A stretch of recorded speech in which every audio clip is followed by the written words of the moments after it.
আসসালামু আলাইকুম। এমএস কিচেনে স্বাগতম সবাইকে। আশা করি সবাই ভালো আছেন। আলহামদুলিল্লাহ আমিও ভালো আছি। সন্ধ্যা হলেই মনে হয় কিছু না কিছু করি, কি খাওয়া যায়।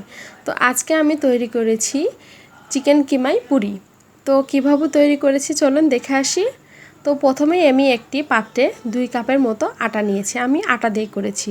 তো 1 চিমটি লবণ দিয়ে দিলাম এখন, এবং একটু তেল দিয়ে দেবো।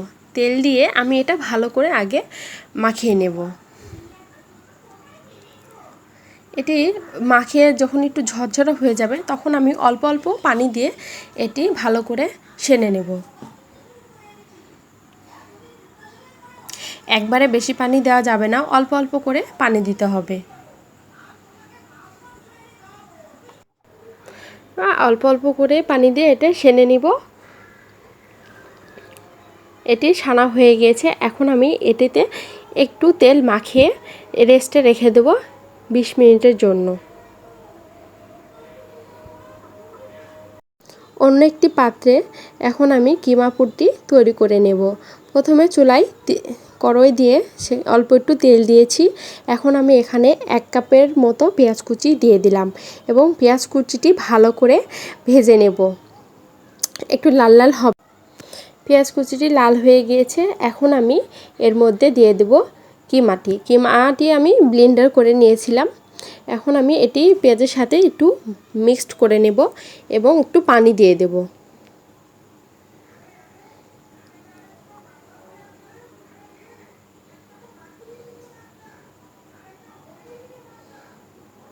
তারপর আমি এখন একে একে মাংসে দেওয়ার যে মশলাগুলো দেয় সে মশলাগুলো আমি দিয়ে দেব।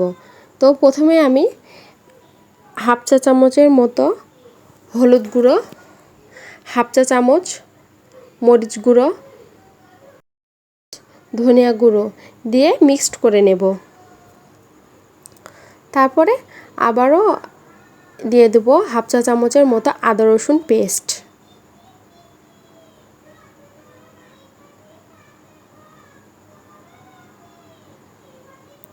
দেওয়ার পরে আবারও নেড়ে নেব।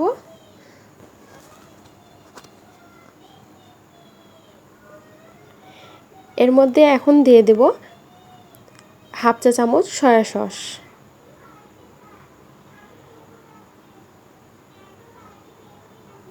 অবশেষে স্বাদ অনুযায়ী লবণ।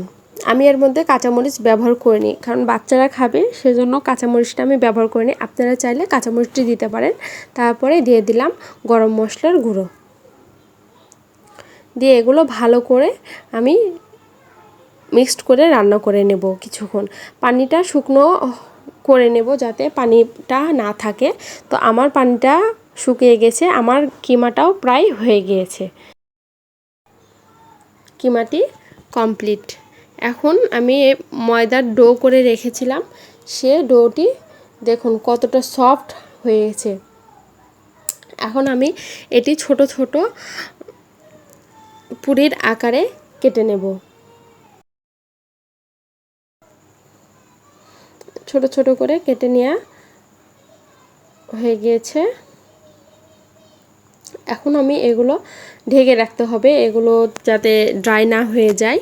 তারপর একটি বেলুন পিঁড়ে একটু তেল মাখিয়ে নেব যেন লুচিগুলো পিঠের সাথে লাগিয়ে না থাকে। এখন আমি এটি লুচি আকারে বেলে নেব।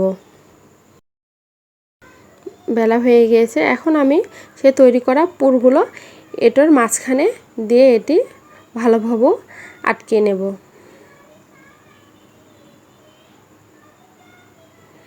দুই হাতের সাহায্যে এটি ভালোভাবে আটকে নেব যেন এটি পরবর্তীতে ফেটে না বের হয়ে যায়।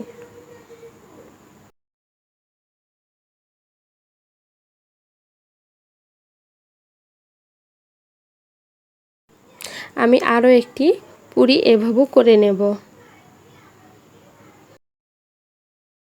আমার সবগুলো পুরির ডো করা কমপ্লিট। এখন এটি আবারও ঢেকে রাখবো। এখন একটি কড়াইয়ে তেল দিয়ে তেলটি আমি গরম হতে দেব। এখন আমি একে একে পুরিগুলো বানিয়ে নেব। আবারও পিঠাতে তেল ব্রাশ করে নেব যাতে লেগে না যায়।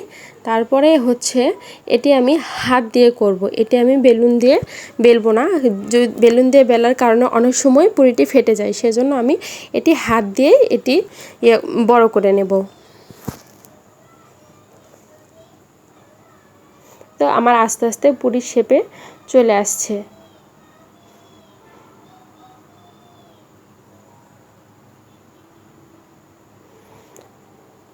তেলটিও গরম হয়ে গিয়েছে, এখন আমি এটি তেলে ভাজতে দেব। দিয়ে মিডিয়াম আঁচে ভাজতে হবে, অনেক জোরে জাল দেওয়া যাবে না। এই যে আস্তে আস্তে পুরিটি ফুলে উঠছে, দেখতেই পাচ্ছেন।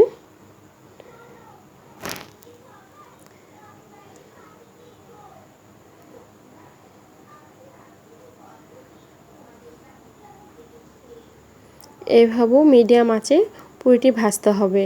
আমার পুরিটি ভাজা হয়ে গিয়েছে। একে একে আমি সকল পুরি ভেজে নিয়েছি।